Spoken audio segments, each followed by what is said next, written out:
Howdy folks, it's Tuesday, October 27, I believe, and 2020. Anyways, one of the things that I want to show you is I cut 4 strips of wood, this one and then this one, and then I have 2 more over here.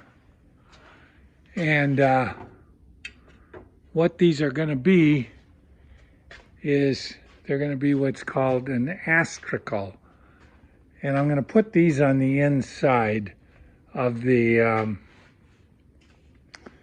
French doors so that it sort of seals up that spot in between the doors, that space where air can get through. And there's a strike plate, and I'll show you that in a minute. And then there's a piece of metal that comes up over the top of the door somewhat.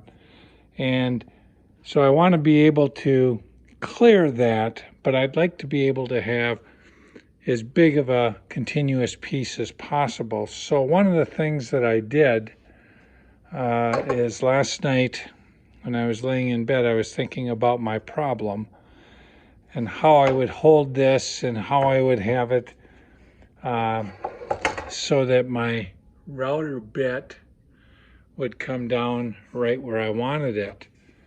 So what I had done is I went over to the door and I measured how far it was from the top down to this.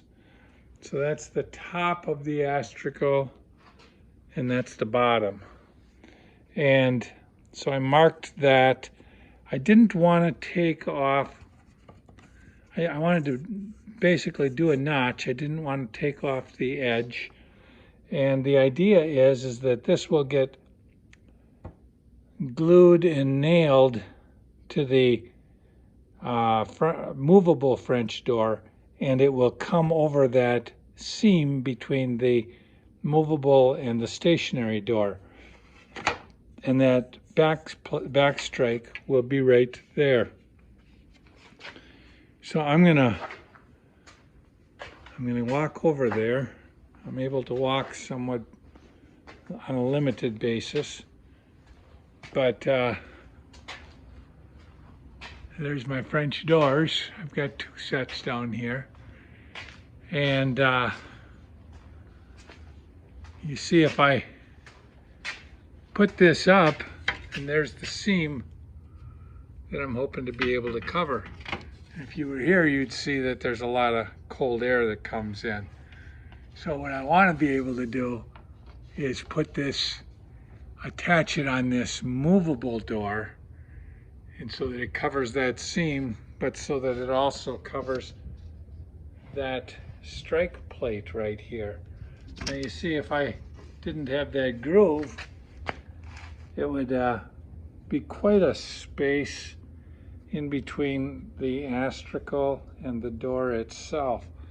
So what I did is I cut that groove like I was just describing, and I've got it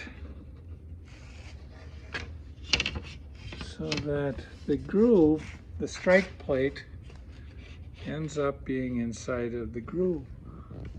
And I cut the astragul, which is this piece that I'm working with. I cut that so that it would be at the top of the door. It comes on down, and you can see when I get to the strike plate, that's a nice tight seal. So my next step will be I'll varnish this, probably 3 coats on either side. And then, let's see, today is Tuesday, Wednesday, Thursday, and then on Friday, I'll glue on this half of the astragul, and then I'll pin nail it right into the door. So over here, when I do it, because my door is a little bit, it's swinging different. I have to, instead of putting my strike plate notch there, what I have to do is I'll have to make sure I think this through and put it on this side. So that's what I'm doing. I'll do that to all 4 sets of French doors. Thanks for following our progress.